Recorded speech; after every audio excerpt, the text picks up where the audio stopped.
Little storyteller. Lily loved to draw. She had a pink table in her sunny room just for her art. One day, Lily started drawing a big blue whale, but then she wanted to paint a field of colorful flowers. So, the whale drawing was left unfinished. Lily crumpled it up. She walked over to her bright green dustbin with yellow stars on it.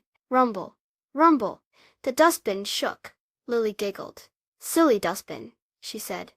The next day, Lily started to sculpt a little clay bird with big round eyes. But then she saw her coloring books and wanted to color a happy sun. The little clay bird, without its tail feathers, was tossed into the green dustbin. Rumble, rumble, rumble. This time, the dustbin shook even more. Suddenly, a sparkly see-through shape floated out of the dustbin.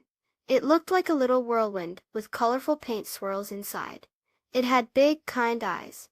This was the ghost of the dustbin. The sparkly shape gently floated to the crumpled whale drawing. It nudged the drawing with a swirl of blue. Then it floated over to Lily and pointed at the drawing with a tiny see-through hand. It made a happy humming sound. Lily understood. The sparkly ghost wanted her to finish her artwork. She picked up the blue whale drawing and her blue marker. She carefully drew a big swishy tail and a friendly eye.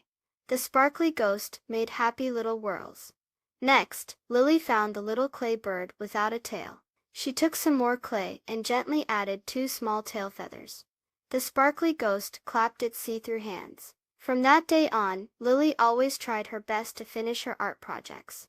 Sometimes, she would draw a little bit of a picture one day and finish it the next.